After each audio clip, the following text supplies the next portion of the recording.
S'il y a bien un secteur dans lequel tous les fans du FC Barcelone sont d'accord, c'est que le Barça doit absolument se renforcer en défense. Voilà, avec un Gérard Piqué qui est complètement en fin de course, vieillissant et qui multiplie les erreurs. Un Clément Lenglet qui cette saison a fait lui aussi énormément d'erreurs qui ont coûté des buts au FC Barcelone et a aussi pris pas mal de cartons rouges. Et des Araujo et Mingueza qui ont apporté certes pas mal de satisfaction cette saison du côté du Barça, mais qui sont encore assez jeunes et qui manquent d'expérience. Le Barça se doit de recruter cet été un voire deux taulier en défense pour renforcer son équipe. Voilà, avant de parler de nouvel entraîneur, avant de parler de nouvel attaquant, de nouveaux milieux de terrain, c'est vraiment le secteur de jeu dans lequel le Barça doit se renforcer. Et aujourd'hui, on va comparer trois joueurs sur lesquels le Barça pourrait et pour moi devrait se pencher cet été. Et voilà, j'ai sélectionné trois joueurs qui pour moi seraient idéaux pour le FC Barcelone. Et c'est aussi trois joueurs pour qui il y a eu des rumeurs du côté du Barça. Donc voilà, on va comparer un petit peu ces trois joueurs et en fin de vidéo, je vous donnerai du coup mon top 3 des joueurs à recruter selon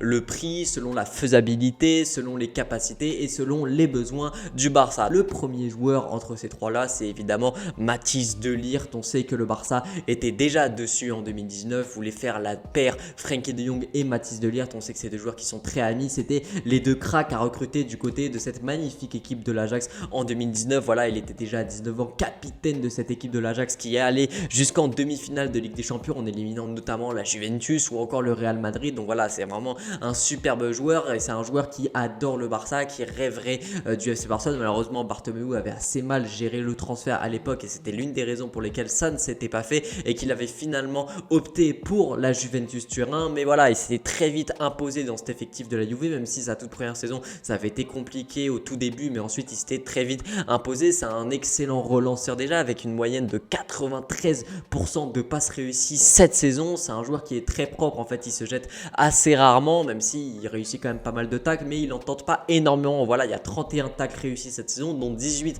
en zone défensive et 12 en zone de milieu de terrain. Donc voilà, c'est un joueur qui n'hésite pas à aller chercher les ballons assez haut, c'est un joueur qui n'hésite pas à venir presser son vis-à-vis, avec pas moins de 212 tentatives de pressing pour 73 réussies du côté de Matthijs de Ligt. C'est vraiment un joueur avec une lecture de jeu supérieure qui fait énormément d'interceptions et c'est le crack à recruter en défense, hein, on le sait, c'est peut-être à l'heure actuelle le meilleur jeune défenseur du monde. En plus de ça, du côté du Barça, il y a un petit avantage, c'est-à-dire que déjà Matthijs de Ligt adore le Barça, il rêverait du Barça, ça c'est des informations qu'on avait eues en avril dernier. Mino Raiola est très ami avec Joan Laporta et c'est l'agent de Matthijs de Ligt. Et en plus de ça, la Juventus Turin pourrait aller en Europa League la saison prochaine, c'est pas encore fait, ils ont gagné hier soir encore une fois, mais s'ils finissent 5e, ils iront en Europa League et ils n'atteindront pas la Ligue des Champions, donc ça va être un vrai marché cet été du côté de la Juventus Turin. Il y a quand même pas mal de beau monde à aller chercher, notamment Cristiano Ronaldo, mais du côté du Barça ça risque d'être assez compliqué, on va pas se mentir, mais surtout de Ligt du côté de la Juventus Turin. Sur Transfer Market, il est évalué à 75 millions d'euros, mais encore une fois, le fait qu'il veuille aller au Barça et le fait que la Juventus pourrait aller en Europa League pourrait le faire partir cet été pour moins cher, parce que évidemment c'est un joueur qui voudra partir et la Juventus Turin sera donc obligé de réduire son prix. Ensuite, le deuxième défenseur dont on va parler, c'est le français Jules Koundé, qui est arrivé de Bordeaux à Séville et qui a fait 2 saisons magnifiques en Liga. Voilà, c'est sûrement l'un des meilleurs défenseurs de Liga, il impressionne absolument tout le monde, sa progression elle est constante et exponentielle. Il a encore réalisé une superbe saison, lui aussi c'est un excellent défenseur et c'est un défenseur qui est surtout axé sur la lecture de jeu et les interceptions. Lui aussi il a à peu près les mêmes statistiques en tacle que Matthijs de Ligt, mais là où c'est très bon, c'est surtout son profil. Pour comparer avec un joueur du Barça, il a un peu un profil à la Mingueza, toute proportion gardée évidemment. Pour moi, Jules Koundé est bien supérieur à Mingueza, même si j'apprécie beaucoup Oscar Mingueza. Voilà, Jules Koundé c'est quand même bien meilleur dans ce profil là, et je dis ça parce que c'est un défenseur qui se projette lui aussi énormément et qui vient apporter le surnombre à l'attaque. On l'a vu à maintes reprises cette saison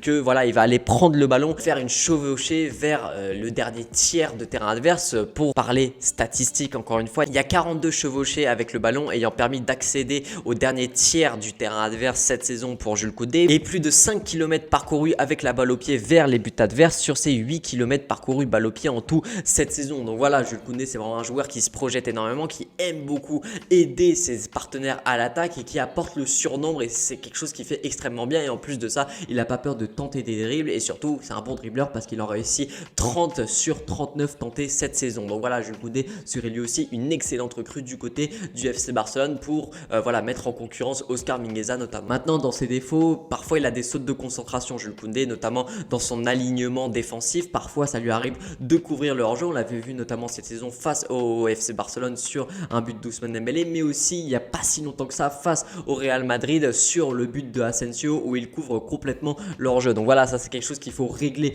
du côté de Jules Koundé, c'est dans sa couverture, dans ses alignements défensifs et dans son placement. C'est des choses qui se règlent avec l'âge, c'est des sautes de concentration et c'est des choses qui arrivent évidemment. Alors sur Transfer Market, Jules Koundé il est évalué à 60 millions d'euros, mais apparemment le FC Séville voudrait en tirer 75 millions d'euros. C'est peut-être le défenseur de cette liste qui sera le plus dur à aller chercher tant il est convoité, notamment aussi par le Real Madrid et par d'autres gros clubs européens, et c'est un prix qui est quand même assez fort.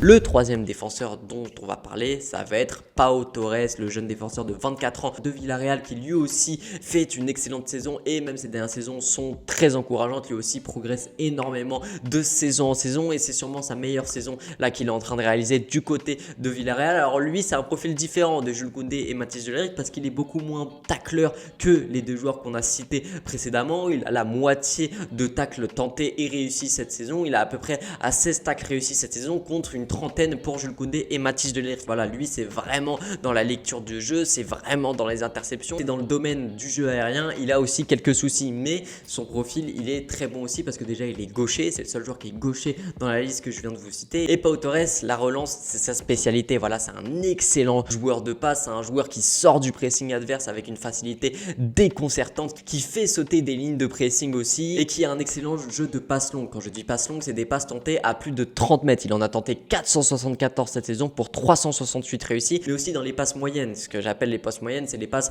entre 15 et 30 mètres avec pas moins de 878 tentatives cette saison pour 824 réussis. Lui aussi se projette pas mal vers les buts adverses, mais il va quand même moins loin que Jules Koundé. Il s'arrête en général au niveau du rond central, mais voilà, lui aussi est un excellent joueur et il a un profil qui est très intéressant, notamment pour remplacer Clément Lenglet. Donc voilà, vous connaissez les profils, les forces et les faiblesses de ces trois défenseurs. Alors dans la liste de priorité pour moi, le premier c'est évidemment Mathys de Ligt. Il est excellent, c'est sûrement le meilleur joueur de la liste que j'ai citée, c'est sûrement le meilleur jeune défenseur du monde à l'heure actuelle, Mathys de Ligt, et il fait même partie des meilleurs défenseurs du monde pour moi. Voilà, il surnage dans cette équipe de la Juventus Turin, il porte cette équipe défensivement de la Juventus Turin qui est en grande difficulté cette saison et c'est le plus complet. Voilà, on a un Jules Koundé qui lui est assez bon dans les projections et dans les tacles et dans les dribbles, et on a un Pau Torres qui lui est moins bon dans les tacles mais qui est exceptionnel à la relance, et Mathys de Ligt il réunit un petit peu toutes ses capacités. Donc pour moi ce serait la priorité parmi ces trois joueurs. Ensuite le deuxième c'est Pau Torres. Alors même si je préfère Jules Koundé, je pense qu'au niveau de la faisabilité un Pau Torres est plus intéressant. Il est moins cher et moins courtisé et en plus de ça il est gaucher, donc permettrait vraiment